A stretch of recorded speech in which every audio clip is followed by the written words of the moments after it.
नमस्कार, मैं शिवानी। रूबरू बिहार में आपका स्वागत है। आज है 19 सितंबर। चलिए फटाफट बढ़ते हैं बिहार की 20 बड़ी खबरों के साथ।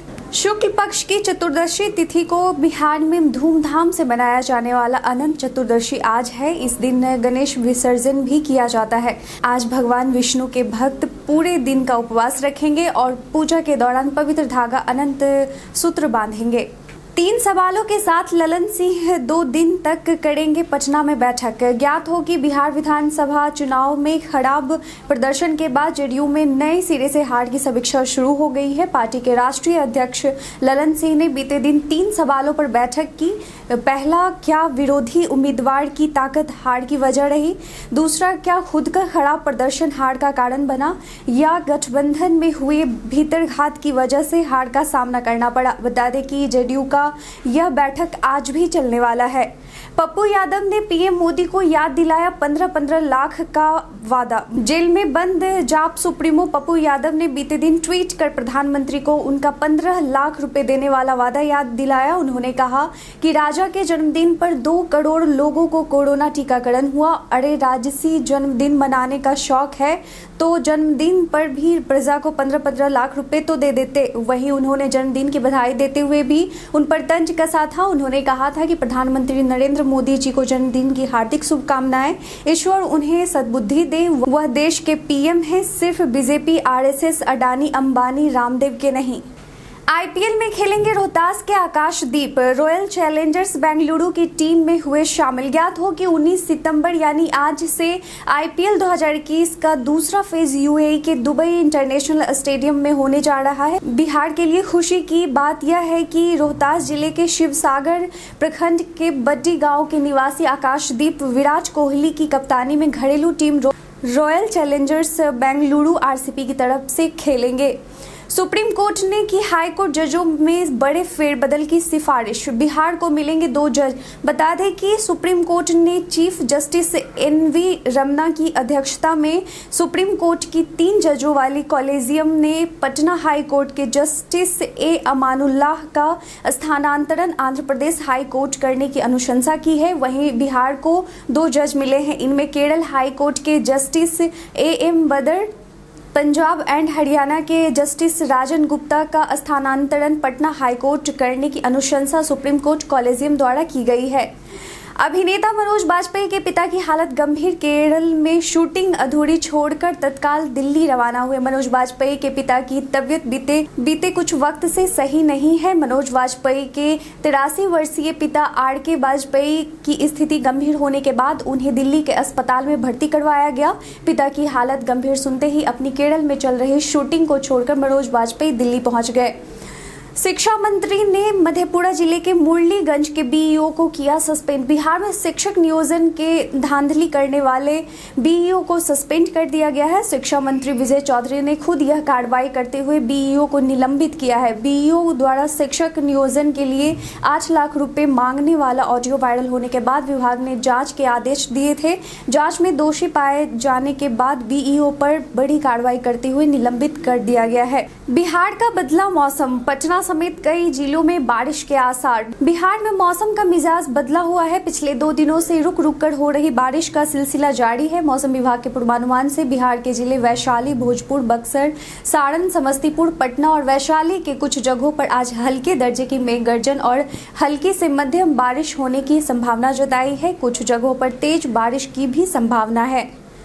मुख्यमंत्री नीतीश कुमार ने कोविड टीकाकरण महाअभियान की सफलता पर लोगों को दी बधाई। ज्ञात हो कि पीएम मोदी के जन्मदिन पर पूरे देश में चलाए गए कोविड टीकाकरण महाअभियान में बिहार ने बाजी मारी है। स्वास्थ्य विभाग की ओर से जारी आंकड़े के अनुसार बिहार पूरे देश में प्रथम स्थान पर रहा। इसे लेकर बीते दिन मुख्यमंत्री नीतीश कुमार ने बिहार की जनता को बधाई दी। मुख्यमंत्री ने कहा कि कोविड टीकाकरण महाअभियान के तहत बिहार में रिकॉर्ड वैक्सीनेशन के लिए लोगों को बधाई है।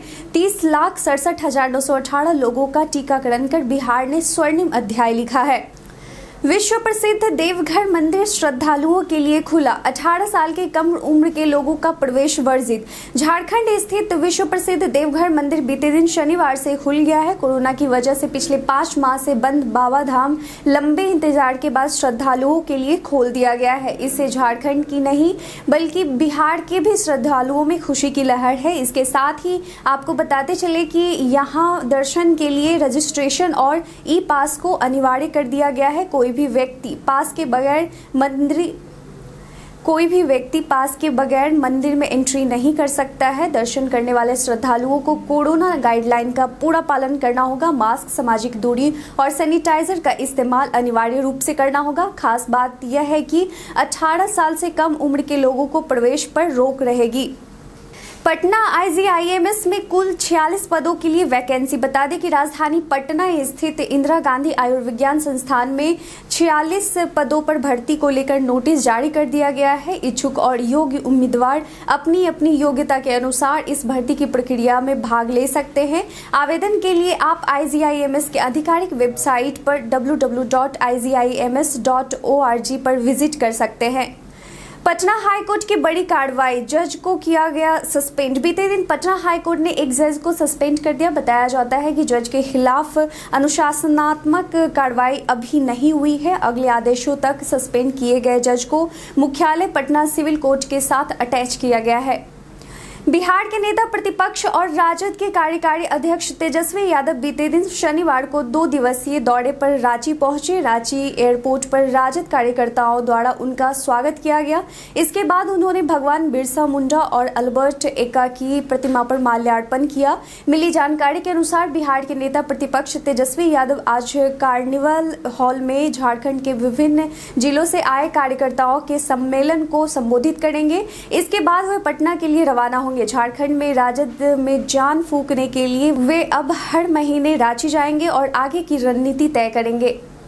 विश्व हिंदू परिषद के राष्ट्रीय अध्यक्ष RN सिंह बोले, धर्मांतरण ले रहा विकराल रूप, इसके लिए हो व्यापक कानून। बता दें कि बीते दिन पटना जाने के क्रम में विश्व हिंदू परिषद के राष्ट्रीय अध्यक्ष RN सिंह सहरसा पहुंचे। इस दौरान वे पत्रकारों से मुखातिब हुए। दुर्गा मंदिर गांधी मैदान में उन्होंने कहा कि धर्मांतरण पर रोक के लिए व्यापक कानून बनाए जाने चाहिए। उन्होंने कहा कि धर्मांतरण पर रोक के लिए व्यापक कानून बनाए जाने की जरूरत है। धर्मांतरण विकराल रूप लेता जा रहा है। दानापुर पीपा पुल के खुलने से बढ़ी दियारा के लोगों की परेशानी। बिहार के अलग अलग हिस्सों में लगातार हो रहे नाव हादसे के बाद भी सरकार की नींद नहीं खुल रही है। नाविक अधिक कमाई करने के चक्कर में ओवरलोडेड नाव का परिचालन करते हैं, लेकिन उनके खिलाफ कोई कार्रवाई नहीं की जाती है। राजधानी पटना से दानापुर के दियारा इलाके में भी प्रतिदिन सैकड़ों महिलाएं, बच्चे और पुरुष नाव पर सवार होकर रोजमर्रा का सामान लाने और ले जाने के लिए गंगा नदी पार कर शहर की ओर आते हैं। ऐसे में स्थानीय लोगों की मांग है कि सरकार बिहार में लगातार हो रही नाव दुर्घटना से सबक लेते हुए दानापुर के दर्जनों घाट पर नाव की ओवरलोडिंग रोकने के लिए कदम उठाए। साथ ही लोगों के आने जाने के लिए कोई विकल्प निकाला जाए जिससे उन लोगों की समस्या दूर हो। बिहार के भोजपुर में डबल मर्डर। बिहार में एक बार फिर अपराधियों ने पुलिस को खुली चुनौती दी है। बीते दिन भोजपुर में अपराधियों ने डबल मर्डर कर इलाके में सनसनी फैला दी। बताया जा रहा है कि भोजपुर जिला के आड़ा नगर थाना क्षेत्र के रघु टोला में बीते दिन दहाड़े अपराधियों ने ताबड़तोड़ फायरिंग शुरू कर दी। इस वारदात में बुजुर्ग समेत 2 लोगों की मौके पर ही मौत हो गई।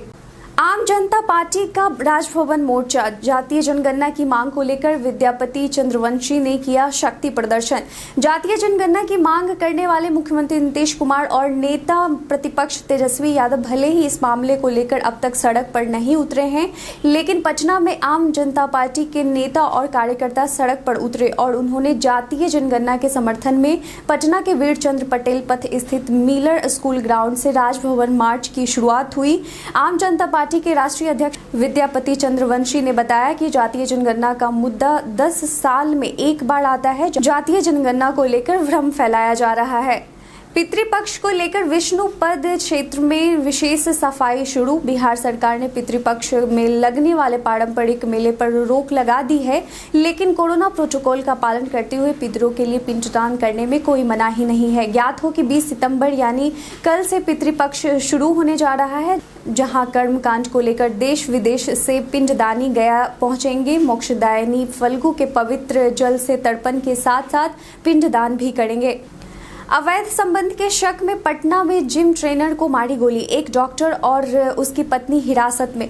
पटना स्थित कदमकुआं थाना क्षेत्र के लोहा सी गली इलाके में हथियार बंद बदमाशों ने बीते दिन जिम ट्रेनर विक्रम सिंह को गोली मार दी। जिम ट्रेनर को 4 गोली लगी है। गंभीर रूप से घायल विक्रम सिंह को इलाज के लिए पीएमसीएच में भर्ती कराया गया, वहां उनकी हालत स्थिर बनी हुई है।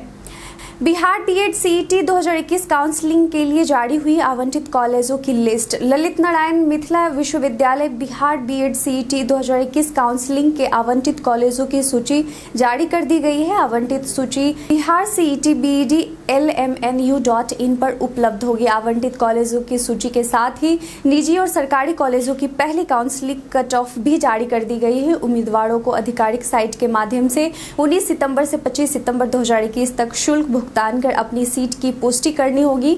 डॉक्यूमेंट वेरिफिकेशन और एडमिशन 22 सितंबर से 29 सितंबर 2021 तक किया जाएगा। कल हमारे द्वारा पूछे गए सवाल का आप लोगों में से कई लोगों ने अपना जवाब हमें कमेंट सेक्शन में लिख कर दिया था। उनके नाम है प्रिंस कुमार, सलमान राही, मनोज कुमार, राजीव कुमार शाह, महेश उस्ताद, मोहम्मद अली, लक्ष्मण कुमार, गुड्डू कुमार, राम बाबू सिंह, राजेश कुमार राय, मोनू कुमार सिंह और दीप सेन कुमार। इसके साथ ही चलते हैं आज के सवाल की ओर।